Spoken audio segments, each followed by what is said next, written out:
Yeah, yeah. I think that's exactly where we should start. Just go into mission one and get started.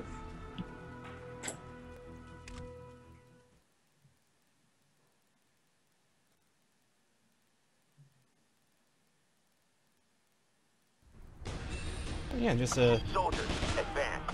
here with some enemies to try and take out. Okay, this being the first mission of the game, you know, they might not be. Secure this area. No I prisoners. took those first couple guys out pretty quickly. Yeah, we got a vehicle to try to take out here. Yeah, we start the game off, fairly easy, just to get people accustomed to it. But make no mistake, we're definitely making this for gamers. It'll get challenging. Yeah, this isn't. Yeah, there's a lot of games out there that kind of automate things and kind of hands off. But this is this is definitely a hands-on game. Yeah, we've really tried to keep the controls with the user. It feels like you're taking the action, you're dodging the bullets, you're dodging the grenades. Even with even to your squaddies, which we'll look at in a little bit, you're directing their actions partially, which is pretty cool. Yeah, we really wanted to keep it a gamer's game. That's really what we're trying to do in all of the games that we're putting out, actually. Yeah, that's that's definitely I think a good approach. Yeah, and we're going to do another mission here. Looks like we got a special mission criteria. Use only assault. Well, you take a chance to kind of check out some of the weapons. I think I have a machine gun from one of my weapons. I think might be good to switch over to a to a machine gun. Maybe get that or not a machine gun, to an assault rifle and get that actual. How do I? Yeah, absolutely. So yeah, those secondary objectives are you can play through the mission once, and then you can come through again and try to play through and beat those secondary objectives. Some of them are time based. Try to beat it in a certain amount of time. Some of them are very specific, like beat it with this type of weapon, get this number of headshots for sniper challenges. So we just we try to add a little bit of replayability, but also make it really fun, like things that you'll actually want to do, not just the grind. So. So yeah, the cool thing is, and you'll see this at the end of the mission, is if you complete those, you get a skull, which will actually help you to unlock later missions. And on top of that, you actually get a reward. So, as I said, we'll see this as we go on. But one of the really cool things, I think, is that some of the rewards are actually squad members. So what'll happen is if you complete one of these objectives, you'll actually get a new squad member that you can equip into your team, and then he may have some new ability. So yeah, I'll talk more about that as we go on. I'll let you play a little bit here. Yeah, I've played through these missions, these first missions already, but I just kind of want to show it off to to the people watching out there, just to kind of see this is what you kind of expect when you jump in, and then yeah, and I completed all the objectives. And yeah, it looked like you had already gotten the skulls previously, but yeah, you would have gotten some gold. And also some we call it like war cash. So yeah, you can use that. I mean, it's obviously really useful in campaign, but we're hoping that's really going to come into play in PvP, where you're getting power ups and things like that to increase your damage output or stay alive, basically. All right, let's jump into the third mission here, which I think one of the first city missions in Cracked Shell. I've switched back to the Hellfire. I think that's it's a I want to rain hellfire down on my enemies. Yeah. Actually, we should. If you have a sec, maybe when you come back out, we can upgrade it a little bit, and you can see how that affects the gun. We put rate of fire. You can increase the clip size, so you can make these guns pretty effective, man. Yeah, we'll do that after this mission. Let's toss a grenade in there after. That's actually something that the Squadmates do, which we can talk about at some point. That they can help you out. Yeah, exactly. They come with their own special ability, so and they're all unique. So you can definitely get a sniper who has the ability to throw grenades at the player's direction, or say a shotgunner who can heal you, or my favorite is like a sniper with a rocket launcher, so you can direct him to fire a rocket launcher at a tank or at an APC or a helicopter. That's definitely my favorite part of the game. Yeah, let's get this Hellfire to be a little more powerful, and yeah, you spend you call them war cash. Yeah, war cash and gold. Yeah. Let's see. You know what? I think that this Hellfire, it fires pretty fast. I think it needs to fire faster. yeah, let's have it reload a bit quicker too. Have it reload. You know what? Let's spend some of that gold on there. I got a nice cash here. Might as well spend it, right? Yeah, yeah, and you'll notice too that your stat is increasing and also your overall damage is increasing, and we really wanted to make it so that you could pick whatever stat that you want, and still get a damage boost instead of just having like a damage stat that you could upgrade. So that was something we thought about for a while, and I thought that was kind of cool.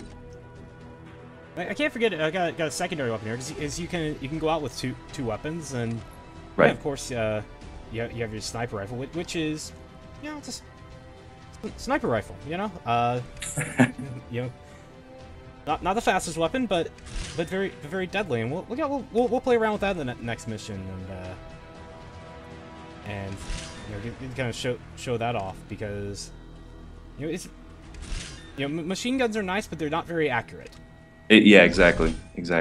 And the sniper rifle is a lot of fun because I really like to. I think in the last mission you saw the helicopter coming and the guys sliding down the rope. I really like to try to see if I can tag those guys as they're sliding down the rope, or jumping out of a jeep. It's pretty difficult to do, but if you can make it happen, it's pretty satisfying. All right, we got a enemy sniper there. God, might have missed. Boom, got him.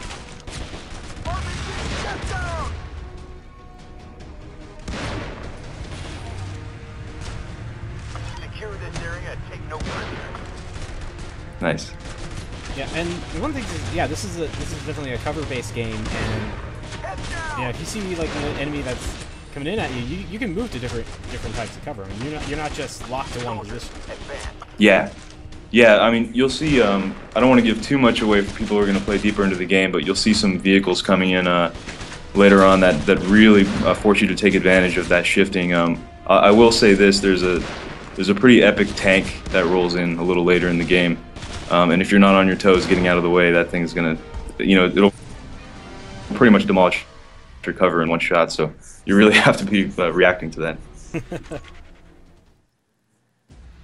All right, let's see what. Yeah, we've gone through the first 4 missions. Yeah, we got a boss fight too, through the terminal gate. Okay, well let's take this on. They brought in a heavy weapons specialist. They say, and well, the good news is I have some pretty heavy weapons myself. Definitely. I've got a skull I haven't collected yet to destroy an enemy vehicle. We'll have to go for that. Yeah, definitely. We might need to equip a rocket squaddy, but if you're quick, you can probably get a grenade off and take it out. See what we can do here. And one of the cool things is, yeah, the environments have some destructible elements, like you can blow up cars, and you can use that to take out enemies if you want. Secure the forward. Yeah, definitely. It's a lot of fun when there's a lot of enemies crowded around a car and the car explodes and you take out like 3 or 4 guys. All right, vehicle time. Toss a grenade in. Oh, you can see this. Nice. Got him. Whoa, you killed the boss in one shot with that thing. Good. Nice. Wow. Yeah, so yeah, you killed him before you could even get off the truck, actually, it looks like. Well, nice. That's one way to win. Yeah, definitely. Well, it says a squadmate has requested additional training. This seems like a good time to go and check out our squadmates and what you can do with them. Mm-hmm. So yeah, tell us a little bit about the squad feature. Yeah, so like I was saying before, you can actually find squaddies as you progress through the game. You'll be able to win squaddies. We have a few different ways to get them, but basically what it is you acquire these guys as you progress through the game. Each one of them is unique. They all start out at level 0, and you can see that little star next to their card. That's their tier.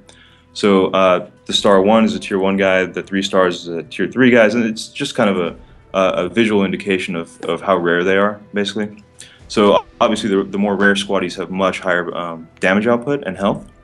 And when you upgrade them, you actually increase their damage, their health, and you actually increase the damage that they do with their special ability, which is for this character in particular is the grenade.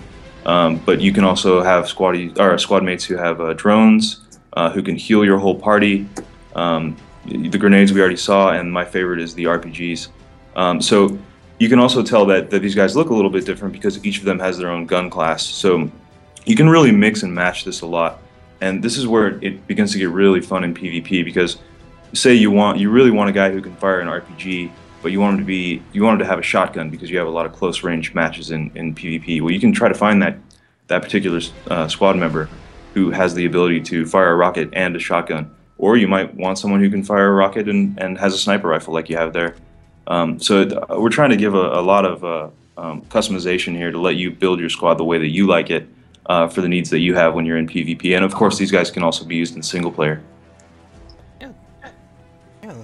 So yeah, I've got got a little team here. I've got I got Crimson here is a 3-star shotgunner and medic. You know what? Let's equip them too, because hey, 3 stars are always good to have 3-star. Yeah. Yeah, maybe train him up a bit here. Get him. Yeah, absolutely. You can see where he's his damage going up. Yeah, it's kind of fun. When you start getting up the ranks in PvP as you're competing, you'll start to see that your squaddies really matter a lot. In campaign they help you so much, but when you get into PvP and you might be trying to snipe your opponent and somebody snipes one of your medic squaddies, say, for example, and it's really time to upgrade that guy, and it really feels like you're working as a team. So I'm actually pretty proud of that. The team did a great job making sure that feels good.